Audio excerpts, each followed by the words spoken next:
এই প্রতিরোধ সরকারের যারা যোগ সদস্য যারা এখানে দেশে এখন কাজ করছে, এরা সবাই সম্মিলিতভাবে এটা চেষ্টা করছে। তারা দেশকে একটা অস্থিতিশীল পরিস্থিতি করে, একটা ঘোলাটে পরিস্থিতির সৃষ্টি করে ফায়দা লুটার জন্য।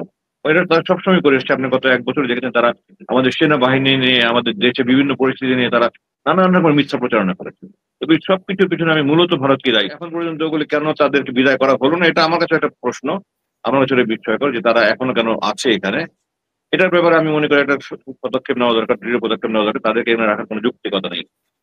ভালোভাবে সেনাবাহিনীতে রয়ের লোক আছে এটা বলার কোনো যৌক্তিক কারণ দেখি না। জানে যে বাংলাদেশে তাদের সবচেয়ে বড় শত্রু বাংলাদেশ সেনাবাহিনী, এবং এই জন্য ২০০৯ আওয়ামী লীগ জানুয়ারিতে ক্ষমতা আসা পরে ফেব্রুয়ারিতেই তারা সেনাবাহিনী মেরুদণ্ড ভেঙে দেওয়ার জন্য ৫৭ জন অফিসার পিটাকে হত্যা করেছে। তো এই জন্য সেনাবাহিনীকে জাতির সামনে বিতর্কিত করে জনগণের সাথে সেনাবাহিনীর মুখোমুখি এনে বাংলাদেশ একটা অস্থিতিশীল পরিস্থিতি সৃষ্টি করার জন্য এগুলি চেষ্টা বলে আমি মনে করি। যারা বাংলাদেশের স্বাধীনতা সার্বভৌমত্ব অখণ্ডতা রক্ষায় সবসময় সোচ্চার থেকেছে, ভারতের আগ্রাসী মনোভাব, তাদের আধিপত্যবাদী মনোভাবের বিরুদ্ধে যারা সবসময় বলিষ্ঠ ভূমিকা রেখেছে, তাদের বিরুদ্ধে তারা সবসময় মিথ্যা প্রচারণা করে আসে। ৫৪ বছর পরে তারা হঠাৎ করে এটা কোত্থেকে আবিষ্কার করলো। গত ৫৪ বছরে বাংলাদেশের কোনো ব্যক্তি, গোষ্ঠী, দল, কোনো গোয়েন্দা সংস্থা, গত ৪৫ বছর বাংলাদেশ সেনাবাহিনীর যত গোয়েন্দা সংস্থা, যত জেনারেল, যত সেনাপ্রধান, কারোর কাছে মুহূর্তের জন্য এই ধরনের কোনো কিছু ধরা পড়েনি। তারা ৫৪ বছর পরে এটা আবিষ্কার করেছে। আমি বলেছি যে এটা তাদের কারখানায় আবিষ্কৃত একটা তথ্য। তারা মিথ্যা প্রচারণার এই সাথে সাথে আমাদের বাংলাদেশে কিছু যারা আমি মনে করি ভারতপন্থী দালাল, যারা মঞ্জুরুল মাওলা পান্না, সাজ্জাদ কাদের, তৌফিক, আহ, মারুফ, নবনীতা চৌধুরী, তারা এটার সাথে মিলিয়ে আবার পাকিস্তানের তাবাসসুম মুআজ্জম খান নামে এক মহিলা একটা রিপোর্ট দিয়েছে। সবকিছু মিলিয়ে তারা আমার বিরুদ্ধে এই সমস্ত প্রপাগান্ডা শুরু করছে। কারণ আমি ভারতের বিরুদ্ধে আগেও সোচ্চার ছিলাম এবং এই কারণেই আমাকে ৮ বছর চুপ থাকতে হয়েছে।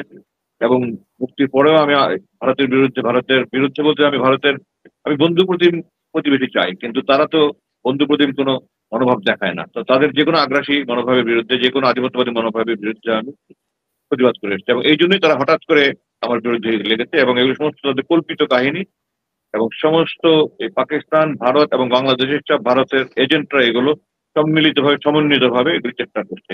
আমি ২টা বিবৃতি দিয়েছি সবগুলির প্রোটেস্ট করে। একটা ২২ তারিখে দিয়েছি, যেটা গণমাধ্যমে এসেছে, আর একটা ২৪ তারিখে গতকাল দিয়েছি। এবং এগুলোতে আমি স্পষ্ট বলে দিয়েছি যে আমার এগুলোর সাথে চূড়ান্তম কোনো সম্পর্ক নেই। এগুলো সব শতভাগ মিথ্যা, ভিত্তিহীন, বানোয়াট, উদ্দেশ্য প্রণীত। আমাকে হয়রানি করা, সেনাবাহিনীর মধ্যে অস্থিরতা সৃষ্টি করা এবং বাংলাদেশে একটা অস্থিতিশীল পরিস্থিতি সৃষ্টি করার জন্যই তাদের এই অপচয়। এমনিতেই আমরা দেখতে পাচ্ছি বিভিন্ন ধরনের অস্থিতিশীল পরিস্থিতি বাংলাদেশে বিরাজ করছে। বিভিন্নভাবেই বিরাজ করছে। সেটা আমরা দেখতে পাই যে সেটা ভারত পুরোপুরি জড়িত কিনা আমরা জানি না। বাট আমাদের বাংলাদেশের ভিতরে এই অন্তর্বর্তীকালীন সরকারকে নিয়ে, বিভিন্ন দলকে নিয়ে বিভিন্ন ধরনের বিভিন্ন প্রোপাগান্ডাও করা হচ্ছে। তা আপনার কি মনে হয় যে এগুলোর পেছনে ভারতের কোনো ইন্ধন থাকতে পারে, নাকি বাংলাদেশের একটি গোষ্ঠী এগুলো করাচ্ছে?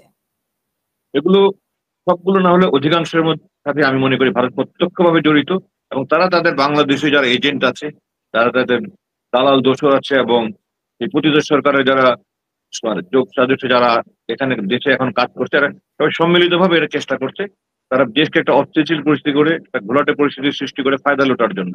এটা তারা সবসময় করে এসছে। আপনি গত ১ বছর দেখেছেন তারা আমাদের সেনাবাহিনী নিয়ে, আমাদের দেশে বিভিন্ন পরিস্থিতি নিয়ে তারা নানান রকম মিথ্যা প্রচারণা করেছে। তবে এই সবকিছুর পিছনে আমি মূলত ভারতকে দায়ী, এবং তাদের এই দেশে আমাদের গণমাধ্যমের একটা অংশ এবং কিছু ইউটিউবার সবাই মিলে এটা সম্মিলিত হয়ে চেষ্টা করছে। কিন্তু একটা বছরের মধ্যে আমরা কেন, মানে আমরা যদি বাংলাদেশের দিকেই তাকাই, রাজনৈতিক পরিস্থিতি সেভাবে কেন স্থিতিশীল হতে পারলো না? এটার জন্য আপনি কি মনে করেন? যে আমরা একটা অন্তর্বর্তীকালীন সরকারের অধীনে আছি, এবং একটা নির্বাচন দেওয়ার কথা, কিন্তু সেই নির্বাচন প্রক্রিয়াটাও ঠিক মতো, মানে বলছে সরকার নির্বাচন দিবে, কিন্তু তারপরেও অনেকে বলছে যে নির্বাচন হবে না, বিভিন্ন আবদার উঠেছে। তো সেখানে আপনার কি মনে হচ্ছে এই ধরনের অস্থিতিশীল পরিস্থিতি তৈরি করার জন্য কাকে দায়ী করবেন আপনি, সরকার না রাজনৈতিক দলগুলোকে? দুটো অংশ আছে। একটা হলো কেন এত ১ বছর আমরা এগুলি নিয়ন্ত্রণ করতে পারলাম না, আর একটা হলো যে বর্তমানে এই পরিস্থিতি এটা কিভাবে সামাল দেওয়া যায়। কেন নিয়ন্ত্রণ করতে পারলো না, এটা সরকার আছে, যারা সরকার প্রধান তারা বলতে পারবে। তা আমার মনে হয় যে মানে আই উড হ্যাভ এক্সপেক্টেড, আমি আশা করেছিলাম যে সরকার আরো অনেক দৃঢ় হবে, অনেক বলিষ্ঠ হবে।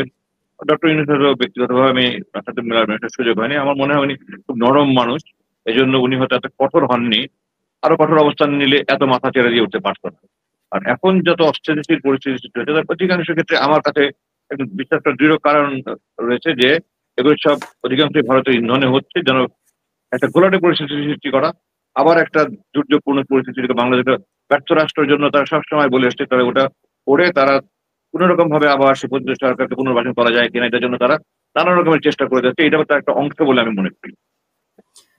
এবং আপনি নিশ্চয়ই দেখেছেন যে ভারতে বিভিন্নভাবে আওয়ামী লীগ কার্যক্রম পরিচালনা করছে।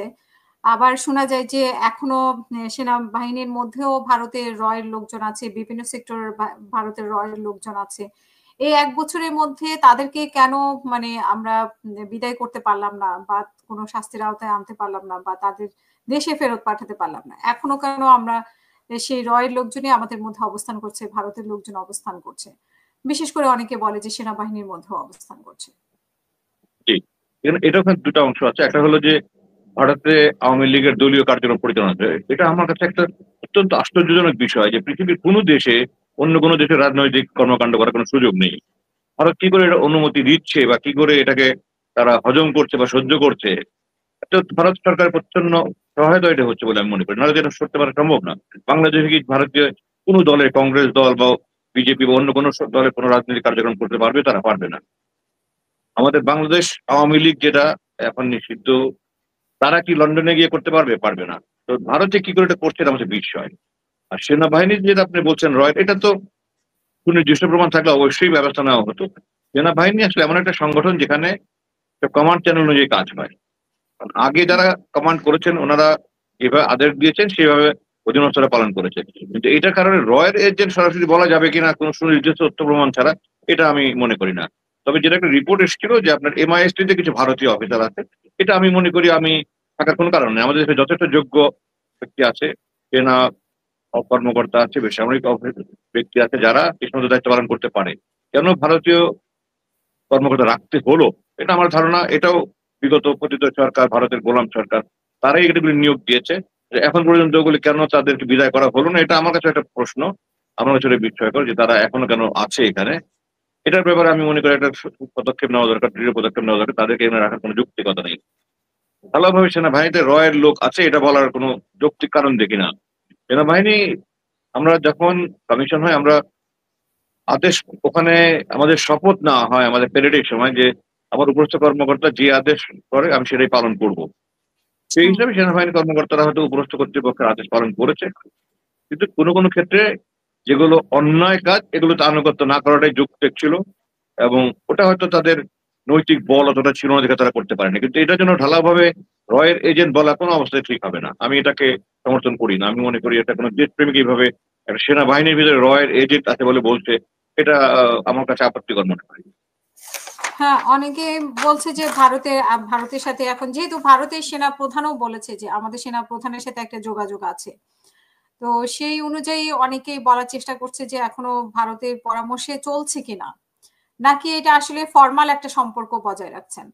তো সেরকম আপনি নিশ্চয়ই জানেন যে ভারতের সাথে সম্পর্ক বজায় রাখা বাংলাদেশের জন্য আসলে সেভাবে ভালো কিছু না। যেহেতু শেখ হাসিনাকে ভারত যেকোনো ভাবে হোক পুনর্বাসন করতে চায় বা যে শেখ হাসিনাকে একতরফা ভাবে তারা মানে এককভাবে তারা সাপোর্ট দিয়ে গেছে এবং এখনো চেষ্টা করছে যে শেখ হাসিনাকে কিভাবে ঢুকানো যায় বাংলাদেশে। সেজন্য তারা সমস্ত সুযোগ সুবিধা দিচ্ছে। তো সেইখানে আপনার কি মনে হয় না যে এখনো বিভিন্ন সেক্টরে ভারতপন্থী লোকজন, রয়ের এজেন্ট না হোক কিন্তু ভারতপন্থী, ভারত মনা বা ভারতের সাথে ভালো যোগাযোগ, এগুলো বাংলাদেশের জন্য আসলে একটা ক্ষতিকর বিষয় কিনা? না, দেখুন আমার কথা হচ্ছে দুই প্রতিবেশী দেশের সেনা প্রধানের সাথে যোগাযোগ থাকতে পারে, এটাতে আমি কোনো দোষের কিছু দেখি না। হুম। কিন্তু এই যোগাযোগে কি কথা হয়েছে, কারো কাছে কোনো প্রমাণ আছে? আপনি যেটা বললেন যে পতিত প্রধানমন্ত্রীকে আবার ফিরিয়ে নেওয়ার চেষ্টা করছে, এটা কি সরাসরি কোনো প্রমাণ আছে? তো এই সমস্ত স্পেকুলেশন, সমস্ত অনুমান নির্ভর কথা। তো হুম। কোন কথা অ্যাকচুয়ালি আমরা আমরা বাঙালি আবেগী জাতি, হুজুগী জাতি, আমরা একটা কথা শুনে এটা প্রচার করতে থাকি। সত্য সত্য যে আমার ব্যাপারে যেগুলি বলেছে, আনন্দবাজার বলেছে, এখানে তারা প্রচার করছে। বস্তুনিষ্ঠ সাংবাদিকতা কি? যে আমি একটা জিনিস খবর, আমি যখন আপনাকে এখন যদি বলি, মনে করেন আপনার খুব ঘনিষ্ঠ বন্ধু তার সম্পর্কে আমি একটা অপপ্রচার করলাম, মিথ্যা অপবাদ দিলাম। আপনি কি সাথে প্রমাণ ছাড়াই আপনি প্রচার করবেন? এটা এটা তো বস্তুনিষ্ঠ সাংবাদিকতা নয়। বস্তুনিষ্ঠ সাংবাদিকতা হলো আপনারা যাচাই করবেন, প্রমাণ করার চেষ্টা করবেন, এবং আপনারা যদি দেখেন হ্যাঁ তখন আপনি দিবেন। সংবাদ মানে তো মানুষের অপবাদ রটনা করা নয়, কিন্তু এই আমাদের সাংবাদিকরা সেটাই করছে। আমাদের সেই যে আমার বিরুদ্ধে যেগুলো করছে সব তারা কি যাচাই করেছে একবারও? তারা কি সেনাবাহিনীকে জিজ্ঞাসা করছে আমার কোন সেনাবাহিনীতে সামান্যতম আমার কোন প্রভাব আছে? তারা ওই একটা আপনারা দেখেছেন বোধহয় সেনাবাহিনীর নিয়ন্ত্রণ করছে সাবেক ৩ সেনা কর্মকর্তা, এটা আপনি দেখেছেন কিনা জানি না। ওটার হ্যাঁ, একটা হ্যাঁ, রিপোর্ট হ্যাঁ, আছে। এবং হ্যাঁ, ওখানে জেনারেল ইকবাল করিম ভূঁইয়া, আপনার ওই জেল থেকে মুক্ত ১০ ট্রাক অস্ত্র মামলার জেনারেল রেজ্জাকুল হায়দার, আমার নাম আছে। তার হুম, কোন কোনো তথ্য-উপাত্ত দিতে পেরেছে? আমার নামে তারা বলেছে যে আমি আইএসআই এর একজন সাবেক সেনা কর্মকর্তা, আইএসআই এর আমার সহকারী। তারা নাম বলতে পেরেছে, কোনো প্রমাণ দিতে পেরেছে? এই আনসারুল ইসলামকে আমি ট্রেনিং দিচ্ছি, সুইসাইড স্কোয়াড করছি। এই যে তারা এগুলো বলছে, এগুলোর ভিত্তি কি? একটাও তো তারা তথ্য প্রমাণ দিতে পারেনি। কোন বিচারপতির বাসায় নাকি মিটিং হয়েছে? বিচারপতি, সাবেক সেনা কর্মকর্তা সবাই মিলে মিটিং হয়েছে। আমার পরিবারের কোন সদস্য নাকি ছিল এবং ওখানে আমি নাকি বলেছি যে আমি প্রধানমন্ত্রী বা প্রধান উপদেষ্টা হতে চাই বা প্রেসিডেন্ট হতে চাই। এগুলো সমস্ত মিথ্যাচার তারা করে, আমার কাছে আশ্চর্য লাগে। এরা কি করে সাংবাদিক? এরা এই ধরনের অপসাংবাদিকতা আমাদের দেশে এত বেশি ঢালাওভাবে চলছে যে এই সেনাবাহিনী নিয়ে এগুলো মিথ্যা প্রচার। ভারত জানে যে বাংলাদেশে তাদের সবচেয়ে বড় শত্রু বাংলাদেশ সেনাবাহিনী, এবং এই জন্য ২০০৯ আওয়ামী লীগ জানুয়ারিতে ক্ষমতা আসার পরে ফেব্রুয়ারিতেই তারা সেনাবাহিনী মেরুদণ্ড ভেঙে দেওয়ার জন্য ৫৭ জন অফিসার পিটাকে হত্যা করেছে। তো এই জন্য সেনাবাহিনীকে জাতির সামনে বিতর্কিত করে জনগণের সাথে সেনাবাহিনীর মুখোমুখি এনে বাংলাদেশ একটা অস্থিতিশীল পরিস্থিতি সৃষ্টি করার জন্য এগুলি চেষ্টা বলে আমি মনে করি। সেনাবাহিনীতে রয়ের এজেন্ট আছে এটা আমি বিশ্বাস করি না। সেনাবাহিনীতে হ্যাঁ ভারতপন্থী বা আওয়ামীপন্থী অফিসারদের থাকতে পারে, তারা সবাই আমাদের বাংলাদেশে অনেকের অনেক পরিবারের পারিবারিক আহ, আপনার সম্পর্ক থাকতে পারে, কিন্তু তার মানে এই না যে তারা দেশের স্বার্থ বিক্রি করে ভারতের স্বার্থ উদ্ধার করবে। আমি এটা বিশ্বাস করি না।